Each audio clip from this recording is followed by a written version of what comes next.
today. There's a letter that went out to the Department of Education offices that are regional to the DC area. So what is it?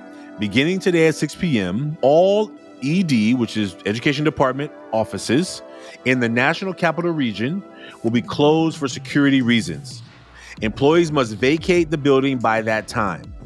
All ED offices in the NCR, the National Capital Region, will be closed to employees and contractor employees on Wednesday, March 12th. The impact on you, this is what it tells you. Due to closures, employees with approved telework agreements may work from home on Wednesday, March 12th. Please take your laptop with you when departing the office on Tuesday, March 11th. Employees will not be permitted in any facility on Wednesday, March 12th for any reason. All offices will reopen on Thursday, March 13th, at which time in-person presence will resume. If you have any questions, contact this person. Listen. Now, you don't have to be a conspiracy theorist to think that there's something interesting about the security thing that's going to close all the regional offices in DC, the main office and the regional offices. Now, you can just, if you can let your mind think of what would somebody do if they wanted to really create chaos. Now, I got lots of ideas of what they could do to create chaos, because all I have to do is give a reason why you don't come in one day and why when you come back, then everything looks different. Or you're going to come back on Thursday. We know that the problem will be done by Thursday, so come back on Thursday. Come on now.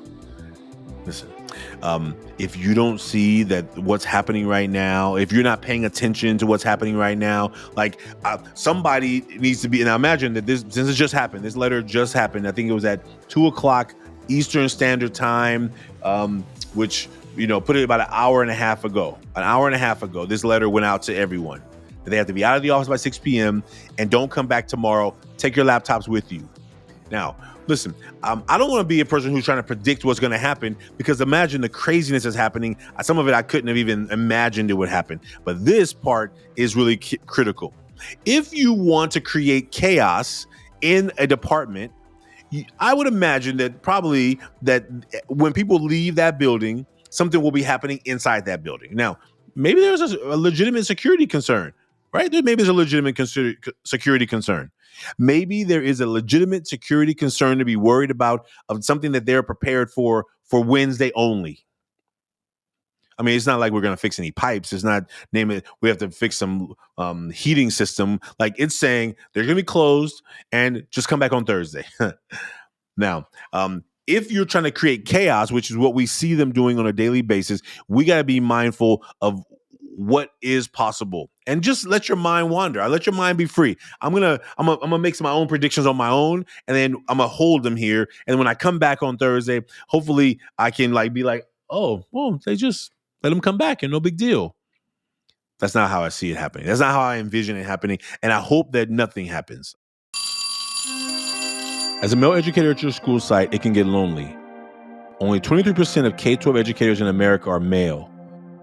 And just think about what this gender gap means for your male students. They experience disproportionate levels of discipline.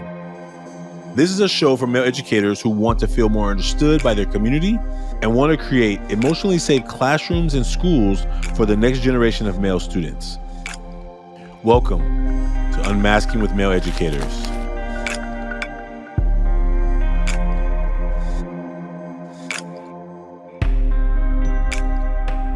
If you have not yet listened to episode 11 with Jason Beal, we talk about Project 2025. We talk about some of the ideas that they're planning to do. And some of them right now with the Department of Education are in play. The next executive order that they're expecting him to write is about the Department of Education. Now, obviously, you know what we're doing. They're writing these things. Many of them are getting denied, or many of them are getting held up in courts because they're not legal. But as you can see, they don't care about whether it's legal or not. There is no rationale for many of the decisions that are being made. And yet what we have to do, what we must do, we must pay attention. We cannot go back to sleep. So let me go to the article. There's an article by NEA, and I'm gonna like try and just give you some context about what is happening, like what they're trying to do, what is proposed to be done. Because if you don't know, if you're not a person who has a kid in school right now, you could just be like, oh well, maybe they got to be fixed. Maybe it needs to be fixed, so let them mess it up, and then maybe we can just make it better. I don't know. Or maybe we just want to give school choice to everybody. You want to hand everybody a check and say, hey, go figure it out. So let me read the four big areas that they are trying to do, not only with the Department of Education, but what the Department of Education does that is going to be affected. Okay, so maybe like what does the Department of Education do? I've asked that question myself. Period. What do they do? Well, let me just give you some of four areas of things that they do that will hopefully make sense to you. Okay, one. Title One, which directs money to schools with high concentrations of students living in poverty and provides student supports such as reading specialists, smaller class size. Those things can be decimated if, as proposed in Project 2025, it's turned into a bunch of block grants handed over to individual states. So if you tell the states, okay, we're not paying for it anymore in the government, you're going to get a block grant, and you're going to have to figure these things out for yourself. Figure out how to navigate the teaching, the learning, the difficulties with students who are in high needs. You figure it out yourself. Figure out how to manage that money. You figure out how to use it. And if you don't use it, well, I guess we'll find out in 12 years after that kid doesn't graduate or has no academic success because we've dismantled the opportunities for their learning. Let's come back to that. So, according to the analysis by the Center for American Progress, 180,000 teaching positions could be lost, affecting 2.8 million students in low-income communities. These are not just communities in Oakland. These are communities in rural parts of the country that don't even have buses, that don't have the resources that big cities have. There are plenty of dozens and hundreds of students who are going to be affected who thought they were preparing to be in a season of abundance. And they have no idea they're about to be in a season of extreme turmoil. Extreme turmoil. The next one, roughly 7.5 million students, or 15% of students' population, receive special education under the Individuals with Disabilities Act. Okay, that provides about $15 billion to support students with disabilities. This program could be transferred to another agency, making it less likely that students with disabilities will receive the services and support they need and deserve. We'll come back to the next one. The third one. Many expect that the Department of Education Office of Civil Rights will be moved to the Department of Justice, a move that would severely weaken its ability to protect students against discrimination based on gender, race, and disability. The absence of strong federal oversight will leave millions of students vulnerable to discrimination, leading to lower levels of motivation, academic achievement, and a higher risk of dropping out. And the fourth area that I'm just going to talk about right now, that what is going to be affected, the things that are going to be affected by the Department of Education dismantling, is the Education Department also administers Pell Grants, federal student loans, and loan repayment and forgiveness programs. 30% of U.S. college students rely on these federal loans to pay their tuition. Students and families could lose this support, leading to more students dropping out, fewer choices, and fewer options for families. So if you just think about those four areas, the Title One money for students living in poverty in low income areas, the number of students who are going to not be able to get access to special ed services, the Department of Justice moving all the Office of Civil Rights for schools that is protecting students and in their districts, in their communities, in their states. And then the Department of Education for the loans and Pell Grants that are helping college students, 30% of college students who are receiving these funds to attend college. So listen, what we are seeing happening today, what we are learning about happening with the Department of Education, it is a concerted effort to make things harder for people. It's not trying to make things better. See, the story that you're being told or that people are being told is that, oh, we have to mess it up in order to make it better. Okay. There's some ideas around that could sounds good, right? Like, oh, if I want to take there's a plot of land where this old broken down barn is on, and I want to build something amazing, I may have to take some things down to build some things up. That's the logic that people are trying to play. But what they're not telling you is that when I take the barn down, the animals that are in there using it for the best of their ability, then have to then figure out how to roam around for the month, 6, 7, 8 months while you figure out how to fix it and make it better. What are we doing with kids who are struggling already? Schools who are having difficult times educating students in their community. If we don't recognize that what's going to happen is we are going to make it very difficult for families. When the schools are falling apart even more, how are parents going to go to work when their kids can't go to work? We've seen this play out over and over again. And I think the people who are making these decisions are not using a logic of educators.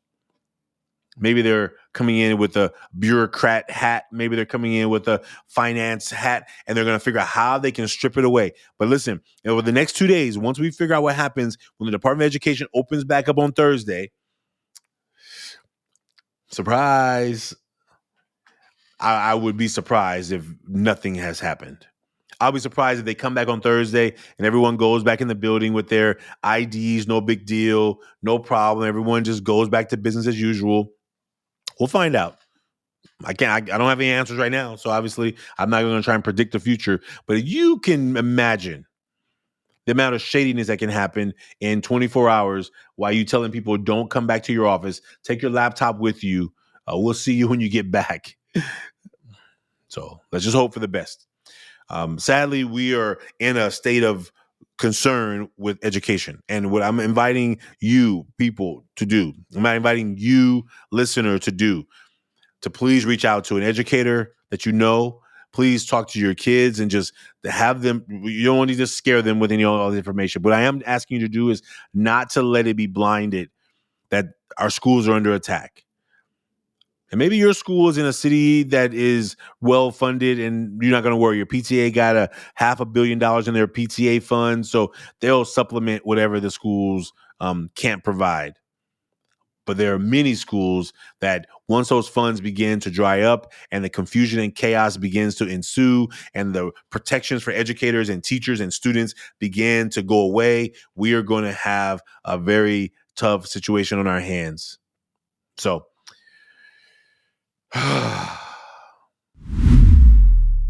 how can we say that we are fighting for the lives of our kids and our children when all the people who are supposed to be doing it, we know who Jasmine Crockett is. We know who AOC is.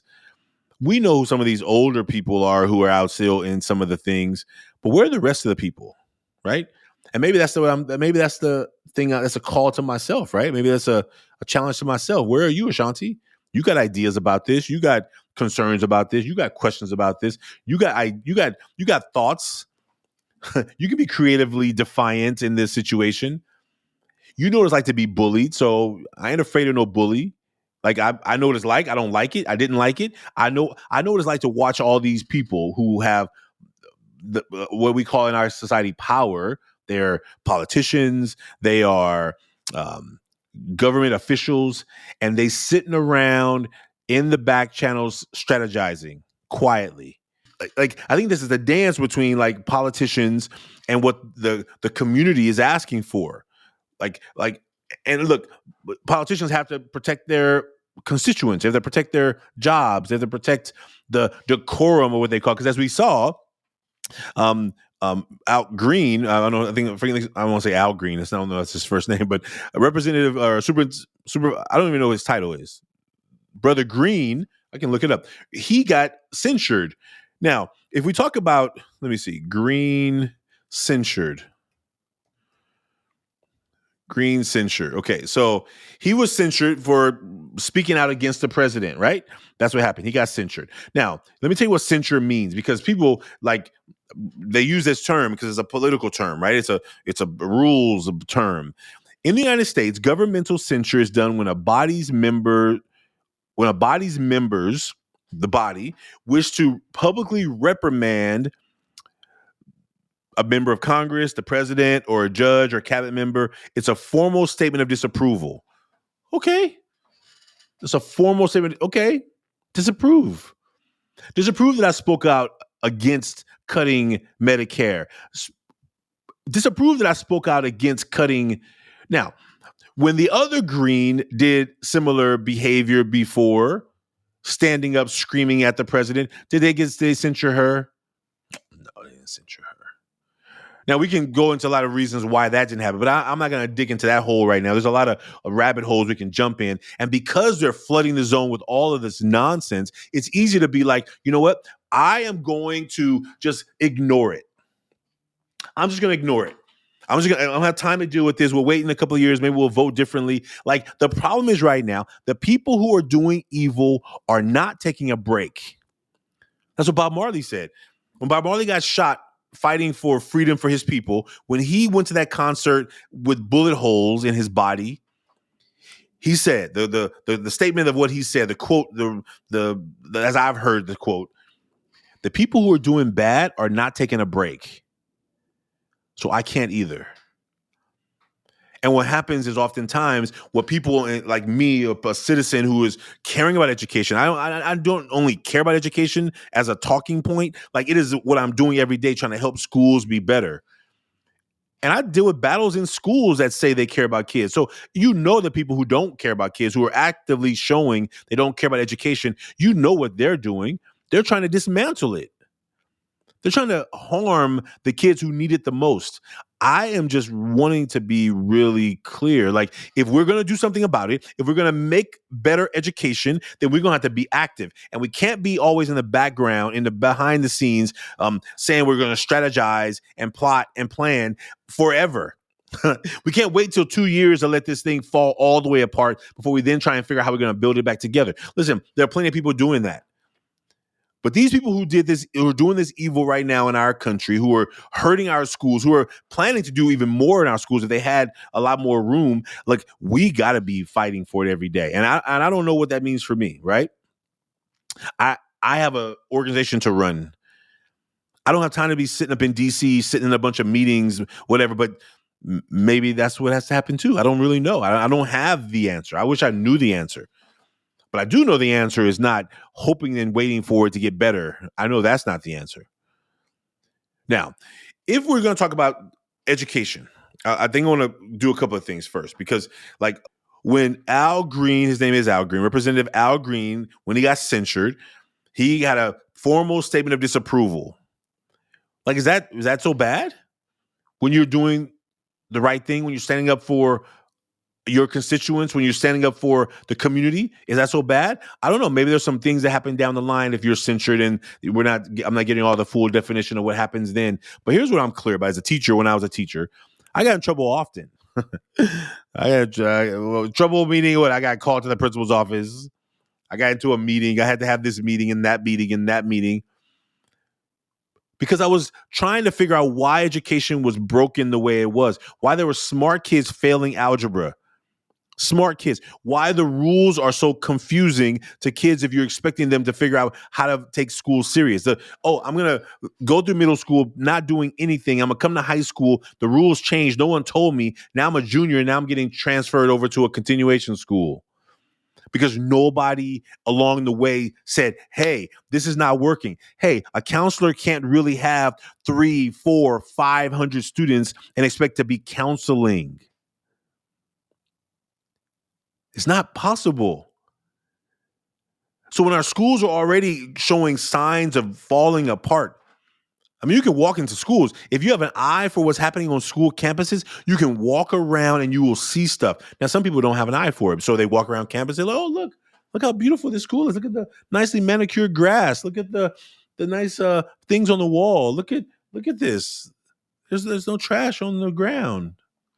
Those are critical, important things for students to feel good about the building. But if there's no learning happening in that building, if there's no social emotional development happening in that building, how are those schools going to help kids who are struggling? I was at a middle school with about 1,000 students. Let's say about 1,000 students. So our numbers were around there. And any given, say, month, when I printed out my 2.0 and below list, that means all students who got a 2.0 and below, I would have at this school, fancy school, I would have at least 200 50, 300 names on this list, 2.0 and below. Now, middle school, as you know, like you're going to high school regardless. Nobody's holding you back. 2.0 and below, I have a list of hundreds of students. So the goal is like figuring out, okay, so what's happening with this list of 2.0 and below? Now, if you're at a 2.0, meaning below means you're like 1.9, 1.8. Maybe you got some C's and a couple of D's, and maybe whatever the ratio of what your grades. Maybe you got one A and a C and then a F, and then it threw everything off. So you're really close. Maybe you got C, C, C, C, and then you end up with like one D, and so it drops you below 2.0. So it could be lots of variations of how you are below a 2.0. But listen, if you got 200 students that are not doing well academically,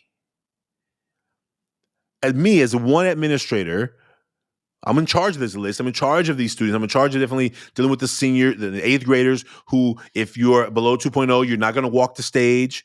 I mean, you're going to ninth grade, but you ain't going to walk the stage. You ain't going to get to participate in the end of the year fun stuff.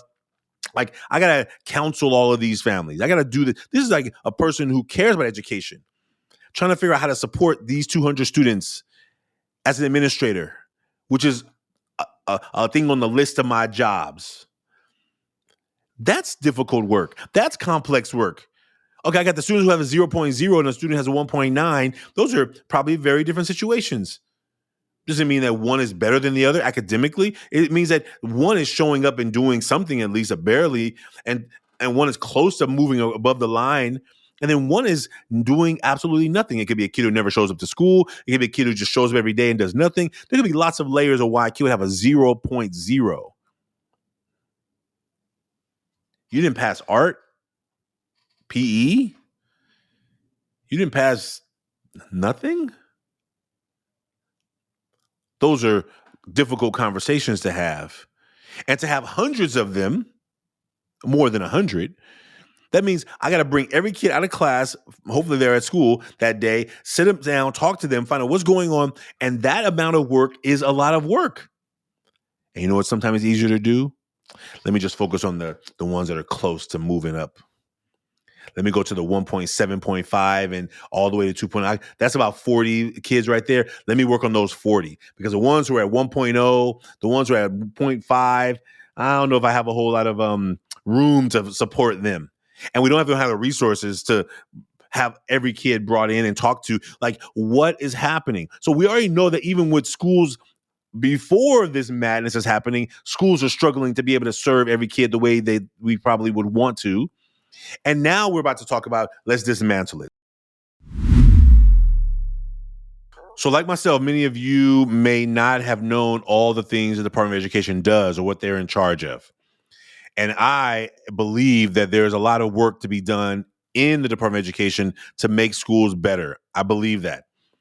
But the way that is described that they want to go about it is not making it better for all kids, and definitely not the most vulnerable of kids. The students who are going to private schools, those students are going to be fine. Those education departments are going to be fine because they're not operating under the Department of Education per se. But our students who need schools, the lunch programs at schools that are providing food for many students, that is their warm meal of the day. Like, the fact that we are trying to do harm to them makes no good sense.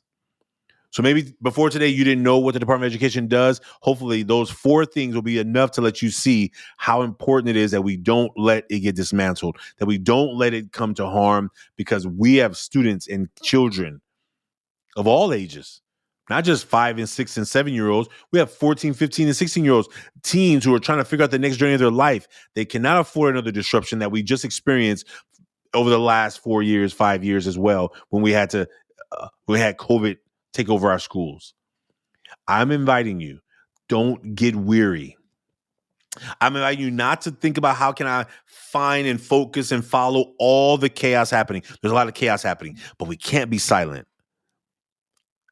I'm using a lot of all and we and must, and I'm not really telling you what to do. I'm really hoping you feel compelled. Whether you have a child in school or not, I don't have a child in school, but I am passionate about education. Whether education is your passion or not, I'm hoping that you share this information with a teacher, an educator, a parent, so they are not silent. This is not the time for us to hope it gets better. We must pay attention and be vigilant. And listen, it's really important right now that we are taking the time with each other to talk to our neighbors, talk to our community, understand where are the places that we can get involved. I'm going to do my best. I don't really want to be doing hot takes and breaking news, but I'm going to do my best to educate and inform you about what's going on, what's happening, and how we can do something about it. We cannot sit by silent. The people who are doing evil right now are not taking a break.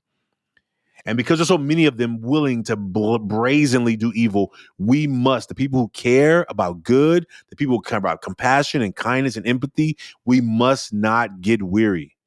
I'll say this last thing. I believe that right now, more than ever, it is time for us to pay close attention to the intentions of the people who are making these decisions. Our schools need it. Our young people need it. And I'm hoping that even for California, where I am, California is not going to be one of the states who is struggling because of finances. Like, we have money. We put more money into the government than we get back. We are helping serve the states out there that are struggling. Most of the states that are going to be struggling are not where I live. But I'm worried about those kids too. And we have to be a community that comes together and say, how can we make sure it doesn't get worse? Anyway, I'm hoping that it compels you to do something. If nothing else, keep coming back. On Thursday, I'm going to figure out how to share some information about what I learned about what happens. I'm concerned about what's about to happen on this day off. I have a feeling that some things are going to happen. I'm doing my best not to be like giving you my wild thoughts, because if I was looking to be a shady character, like, this would be a great idea. Oh, there's some security concerns. Go home. We'll fight on Thursday. I'm a whole my wild thoughts to myself, but let you know, I hope that they come back and everything works just fine.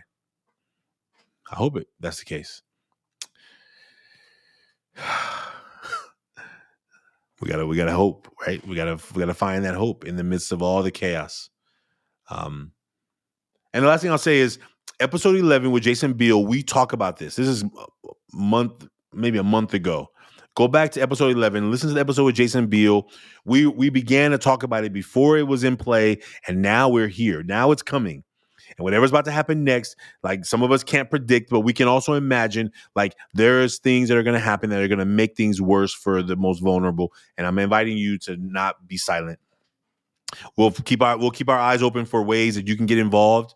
Maybe there's petitions you can sign. I don't know what the ways that we're going to have to do something, but we're going to have to do something. And the people out there, listen, the adults out there in the world, the senators, governor, representatives who are being bullied into silence. Listen, as a kid who was bullied, I know what it's like to feel like saying something is going to be worse. Like, don't say nothing. Don't tell anybody. Keep it to yourself. You can watch them. You can watch the attempt of the bullying by the highest stages. The attempt of this power play of people who are nothing but perpetual adolescents themselves. But guess what? That power is addicting.